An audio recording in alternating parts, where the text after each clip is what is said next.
காலையில் நான் என்ன செய்ய ஆசான் அகத்தீசனை வணங்கினேன். அருளமுதே அருட்பெருஞ்சோதி ஆண்டவரே என்று வணங்கினேன். தேனே தெளிவே திகட்டாதே தெல்லமுதே தீஞ்சு வைப்பாகவே என்றேன். வாய்மையே தூய்மையே எல்லாம் கேட்டேன். அவர் என்ன செய்தார்? சமையல்கிட்டு செஞ்சார். என்னை விட்டு அங்கே போனார். என்னையா உன்னை அது தேனே தெளிவே திகட்டாதே தெல்லமுதே தீஞ்சு வைப்பாக வேண்டேன். அமுதே அமுத பெருக்கி ஆறாமுதே அளவில்லா சித்தியே அரத்தின் சிகரமே அன்பின் சிகரமே என்னெல்லாம் கூப்பிட்டா என்னைக்கிட்ட விட்டியா எங்கே போனேன்னா அங்கே பிள்ளைங்கள்லாம்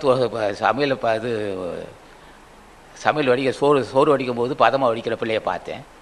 அது ஆரோக்கியப்போகிற வழி பார்த்தேன். ஆரோக்கியப்போகிற அங்கே போயிட்டு அங்கே தான் போகிறோம். அங்கே தான் போனார். அப்போ சோறை பதமாக வடிப்பவர்கள் அதை ஆற போட்டு அதை பாத்திரத்தை ஏற்றி வண்டியில் ஏற்றி அதை கொண்டு கிராமத்தை கொண்டு போடுகின்ற மக்கள் ரசம் ஏற்றுறது வண்டியில் ஏற்றுறதெல்லாம் பார்த்துட்டு பிறகு தான் என்கிட்ட வந்தார். ஓஹோ, அப்போ அடிப்படை அவர்கள் உடனே இப்போ அவருடைய செயல்பாடு உடனே இப்போ 5000 பேர் பசியார போகிறார். திட்டம் வகுப்பது செந்திலாகும், ஒத்துழைப்பு தருவது தொண்டர்களாகும். எல்லாவற்றுக்கும் காரணமாக இருப்பது ஆசான் அகத்தீசர். அது திட்டமிட்டு செய்யணும் அல்லவா? இப்போ நான் 10 நிமிடம் சொல்லி பேசாமல் உட்காந்துருப்போம். அதை செந்தில் என்ன செய்வார்? அதை எந்த முறையோடு செய்யணுன்று திட்டம் வகுப்பார். அது தொண்டர்கள் செய்து முடிப்பார்கள். இப்போ கிராம மக்கள் இன்றைக்கு 10 மூட்டை ஒரு டன் அரிசி வெளியே போகுது. அது தொண்டர்கள் பல்வேறு கஷ்டங்கள் அல்ல. இங்கே சாலையெல்லாம் ரொம்ப அமைப்பு ரொம்ப கஷ்டமாக இருக்குது. அவளை கஷ்டத்துக்கு இடையிலே வண்டி அப்படியே சாஞ்சு போகும். பல பிரச்சனைகள் தாங்க முடியாத துன்பங்கள் இருக்கும். அதெல்லாம் கொண்டு போய் சகித்து அங்கே ஏழைகள் போகிறதா அதான் பார்க்குறாரு. இப்போ அகத்தியர் அங்கே தான் போயிட்டுருக்கார். அங்கே போய் அங்கே தொண்டர்கள் யாராவது தொண்டு செய்கிறார்களோ சகிப்பு தன்மையோடு சில இடத்துல இந்த கீவர்ஸ் நிற்க மாட்டாங்க, முறைப்படி நிற்க மாட்டார். போராடி அவர்கள் முறைப்படுத்தி நிற்க வைத்து சாப்பாடு போட்டு ரசம் ஊற்றி வரும்போது பார்ப்பார்.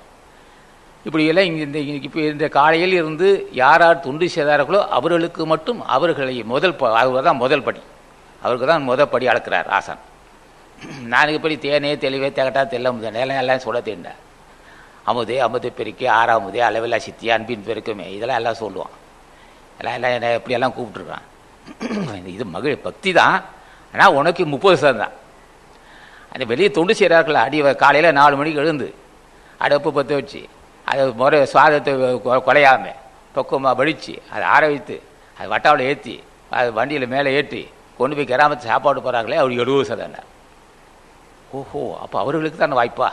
உனக்கும் இருக்குது, உனக்கும் உண்டு. ஆனால் உனக்கு 30% தான். தொண்டு செய்தவர்களுக்கு 70%. அப்போ பார்த்தேன், பக்தி செலுத்துவதை விட அறப்பணியால் தான் ஒரு மனிதன் கடவுள்தன்மை அடைய முடியும். இந்த துறையை அப்படி தான். பக்தி செலுத்துவது ஒரு முதல் படி. புண்ணியம் என்பது வலதுகை, பக்தி என்பது இடதுகைன்னு சொன்னோம். என்னுடைய செயல்பாட்டால் எத்தனை பேர் நன்மை அடைந்தான், என்னுடைய பேச்சால் எத்தனை பேர் நன்மை அடைந்தான். உண்மை போல அறிந்தவர்கள் சொல்லத்தான் வேண்டும்.